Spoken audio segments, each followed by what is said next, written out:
अरे तो बाबा अम्बेडकर हमारा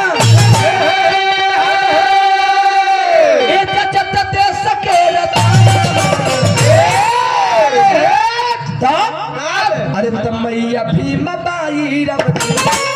तमैया भीम बाई राम राव के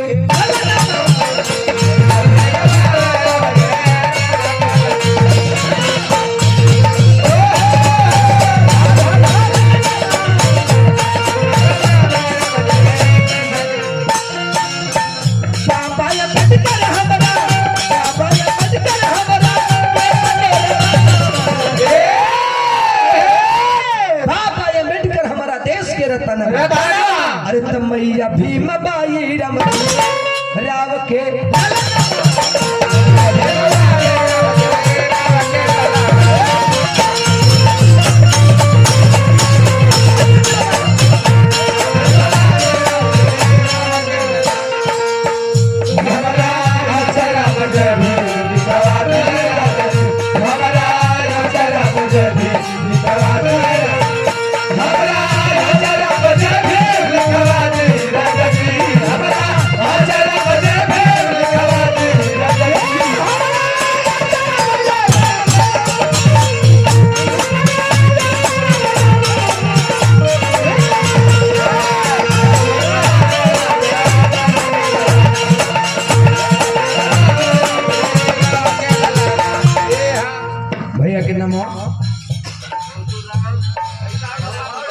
अच्छा माई के सुपुत्र बनी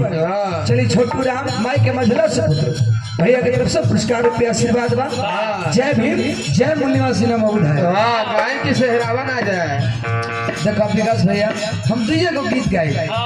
लेकिन हम मंडली से बाहर न जाता है कि चाचा विकट दादा ब्यास के को गरिमा होखेला ब्यास अगर मंडली से बाहर निकल जाए समय के जमाना में दोनों ही होते रहे कि डांड न हिलत रहे डांड छोड़ो ना हाथ तक न हिलत रहे खाली इशारा चलत रहे आजकल के ब्यास तो रुपये खातिर नदी तक चल जाते नहीं ब्यास के वो गरिमा होता है रुआ जवन कमो कने विकास भैया नचनिया के पेट मार देला नचनिया हमरा देख देख के बड़ा खिसियात रहे मारा ई तो बोरवा हमर कमी नहीं मार देला रोज नचनिया बेचारी माता भीमा बाई राम जी राव के ललना दलित शोषित जाति का रहले दलित शोषित अरे तो रहले भगवान हो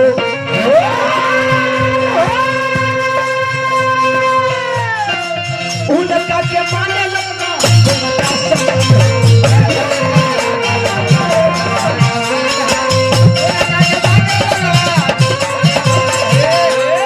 दलित या शोषित खातिर रहले भगवान हो उनका के माने लोग देवता समान हो अरे कि दलित या शोषित खातिर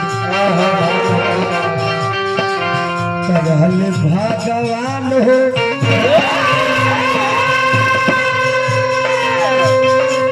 उनका के माने लगवा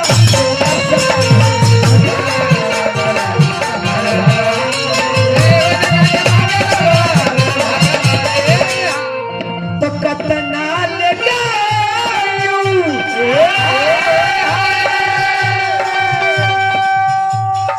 कतना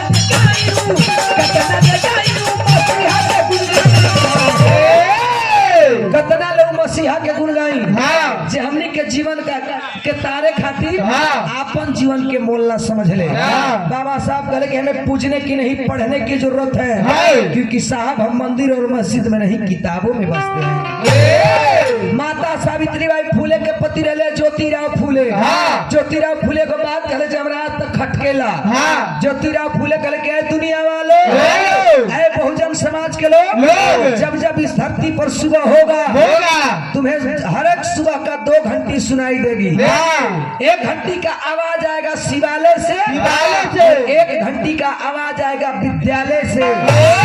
फैसला तुम्हें करना है कि शिवालय जाओगे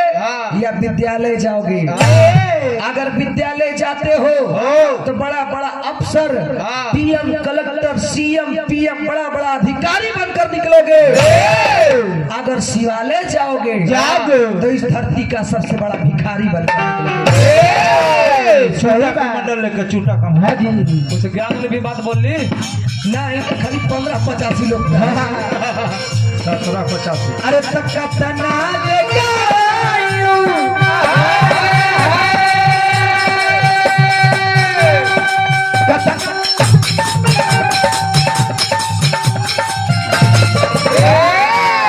मैन बना था मैन। मसीहा के ये हमारा पल्ला। देखा देखा भैया मैट्रिक मैट्रिक।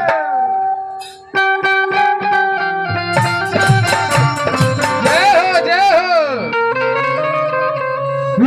ये तरह समझा के गाएं